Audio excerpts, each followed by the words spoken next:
World War I. We're going to be on World War I until Christmas break. And how we're going to do this is we're going to cover the war. Then we're going to have Thanksgiving. And then we're going to look at the home front. But our unit test is not until December the 11th. We will have a turns quiz on December the 12th. All right, so World War I is 1914 to 1919. The United States joins in 1917.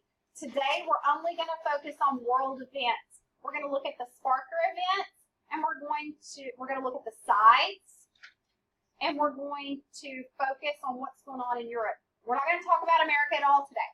Okay, we're keeping our focus in Europe. All right, so first off, let's look at the countries that are involved. Okay, on one side you have the Allied powers. A lot of these countries that you guys see here will fight in World War II as well, and most of them, all of them except Italy, will be a part of the Allies. Now, World War I is called the Allied powers. There are 27 countries in all, but the ones who do the major fighting is listed up here. The United States joins in on this side once we do join in. So the Allied powers includes Great Britain, France, Russia, and Italy. Italy to a lesser degree, okay, but Russia actually loses the most soldiers in this war. Most of the fighting is done in France. Okay, so Great Britain had a king, King George V, but they also had a prime minister, David Lloyd George. France had a leader named Clemenceau. Russia had Tsar Nicholas II. Tsar Nicholas II is overthrown during this time period. So during the war, he's overthrown, and once he's overthrown, then they pull out of the war. We never fight the same time as the Soviets do. Okay, so when the Russians pull out, we go in. That's not why we went in. It just happened at the same time. And then Italy, led by Orlando. All right, questions so far? Also want you guys to keep in mind that these countries were countries that practiced imperialism. So their colonies will also participate. Okay, soldiers from their colonies will also participate. Fighting is done mostly in France. Some fighting will take place along the Eastern Front. Fighting takes place along the Western Front. Some fighting takes place in Africa, but most of the fighting is concentrated in Europe. When the United States participates in the war, we do most of our fighting in France. Okay, do you have questions? Is this the first thing? Second now. Okay, the bad guys in the war is the Central Powers. Now, when we get to World War II, the bad guys were the Axis. In World War I, it's called the Central Powers. Austria-Hungary and the Ottoman Empire are no longer around. Okay, so the Central Powers include Germany, which was led by a man named Kaiser Wilhelm II. Austria-Hungary, which was led by a man named Franz Joseph. Is this the start of World War I? Yes. So are these slides on the Yes. Okay. You're welcome. The Ottoman Empire was led by Sultan Mehmed II. Now, the Austro-Hungarian Empire breaks apart after World War I, and it's in Eastern Europe. Okay, it's Austria-Hungary, and then all of those little Eastern European countries. The Ottoman Empire is the Middle East. It breaks apart after World War I. It's Turkey, Syria, Armenia, several countries. We'll actually look at the Ottoman Empire a little bit more when we get to the Armenian genocide. I have a question. So, who is William II? Wilhelm II, he's the leader of Germany. He was like a really militaristic guy, by the way. Like he was ready to fight. I'm going to switch it up. Is that cool? No. What are the You can get those in the back end since you came in late. the back end? Go back to do it once we're all finished. Oh, Okay, so I'm going to add another layer of something interesting on the causes of World War I because our focus again are the causes. 3 of the leaders of the countries that fought were all first cousins. So Kaiser Wilhelm of Germany, King George V of England, Tsar Nicholas II of Russia were all first cousins. Their grandmother was Queen Victoria of England. She's deceased by this point, obviously, but that just kind of adds another layer to World War I. World War I is an interesting war because the world is becoming modern at this point. So, in England and Europe, you still have monarchies, you still have like aristocracy, you still have like an old way of life, but at the same time, the world's becoming more industrialized. More and more countries are becoming democratic. So World War I is really a turning point. It's really something that like makes the world modern. Does that make sense? And I really want you guys to be able to like associate World War I with industrialization, and we'll talk more about that as we move along. All right, so this is about to be some big stuff. You really need to give me your 100% attention and ask questions if you don't understand. okay. We're looking at the causes of the war. And you can remember the causes of the war. Yes, ma'am? So is it World War the home front? No. This is the other one. World War is Yes. Okay, so the causes spell out main. Militarism, alliances, imperialism, and nationalism. And guys, on the test, I will say what were the main causes of World War I.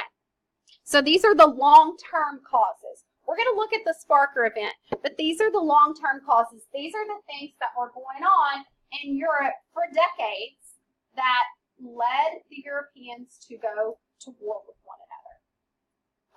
So militarism, alliances, imperialism, and nationalism. Now I'm going to go through and I'm going to explain what each one of these means. Okay, do you have questions so far? Does this help you to remember by using the little main? Okay, you still need it. Okay. They did. Yeah, they did. That's the Sparker event. The assassination's the Sparker event, and then these are the causes. Okay? All right, so I'm going to go through each one. Militarism. Okay? The countries in Europe were building up their militaries. Okay? And Germany is actually the one who starts doing that. Germany was a fairly new country. Okay? So at this point in history, Russia's a world power. England's a world power. Germany also wants to be a world power. And one of the ways that they're going to do that is they're going to build up a military. So they're going to draft more and more men to the military.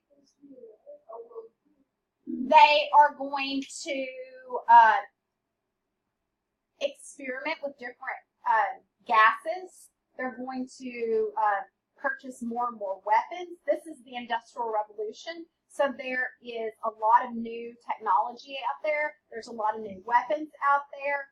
And since Germany's building up their military, the countries around them get nervous. When the countries around them get nervous, they start building up their military. And it just creates like a paranoia within Europe. Does this make sense? So militarism Yes. connected with Germany. Yes. Germany is the one who starts militarism. Okay, so wait, what? Germany is the one who starts being militaristic. Militaristic. Okay, does this make sense? Do you understand how this would lead to a war? Because you're paranoid. So, yeah. Yeah, settle that. Industrialization, remember, this is the Industrial Revolution. There's more technology, and they're competing with one another, so it's an arms race. There is more technology due to industrialization. Yes. Okay. Another thing at play, so we have militarism, and we have a system of alliances. Alliance means that if you go to war, I'm going to go to war. If I go to war, you go to war. So it's basically like a pact. It's a deal. And right before World War I in Europe, since countries were building up militaries, they were getting nervous. And so a lot of them created treaties with one another. They were getting nervous. They were getting nervous and they were creating treaties. And treaties are agreements. And so, like, Russia and France had an agreement that if one of them went to war, they would both go to war. Does this make sense? Yeah, so like, since like other countries were building up military, was it military? Yes. Then the other people were getting nervous, so then you created treaties that way, like, you would help each other out. Exactly. And so that's how it becomes a world war. That's how when a little assassination in a little bitty country happens, that's how it becomes a world war. And so many people had different treaties with other people. Exactly. Other people had the same treaties with different countries. Exactly. Woo! Perfect. Or Switzerland. It's just stuff. Yeah. Okay. Imperialism. We just studied imperialism. It's when a stronger nation takes over a weaker nation. All those European countries that we were talking about, another thing that they're competing against is they're trying to see who can have the most colonies. Imperialism, and it creates tension. So picture it, Europe. You've got countries building up, you've got countries building up their military. You've got a system of alliances. You've got countries trying to be number one, trying to have the most colonies. Does this make sense? Yes. Okay, last cause, nationalism. Nationalism is an extreme pride or love in your country. Okay? Wait, what was it? Nationalism is extreme pride or love in your country. Now, there's another meaning of the word nationalism. And that meaning is when you want to be ruled by people of your own nation. So if you're Armenian, you want to be ruled by Armenians. If you're Serbian, you want to be ruled by Serbians. Okay? So a nation just means a group of people who have a similar culture and heritage and history. And so during this time period, you have in Europe, you have empires. You have the Austrian Empire. You have the Ottoman Empire. And you have nations within those that want to be ruled by themselves, not by some large empire. Does this make sense? No. What's the Okay. empire?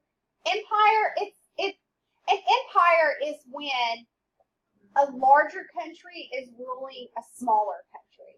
So that's what nationalism is? Nationalism is when you want to be ruled by people of your own nation because you have a pride in that nation. You don't want to be a part of empire. Does that make sense? Yes. Okay. All right. So all these things are going on in Europe. Militarism, systems of alliances, imperialism, nationalism, and then an event is going to happen. In June of 1914, Archduke Franz Ferdinand, Archduke Franz Ferdinand, he is heir to the throne of the Austro-Hungarian Empire. His uncles actually holds the throne. He and his wife Sophia traveled to Sarajevo in Bosnia, which was a part of the Austrian Empire. Okay, do you have that straight so far? No. Okay, I'm going to say it again. Archduke Franz Ferdinand, he's the heir to the throne of the Austro-Hungarian Empire. He and his wife go and visit there.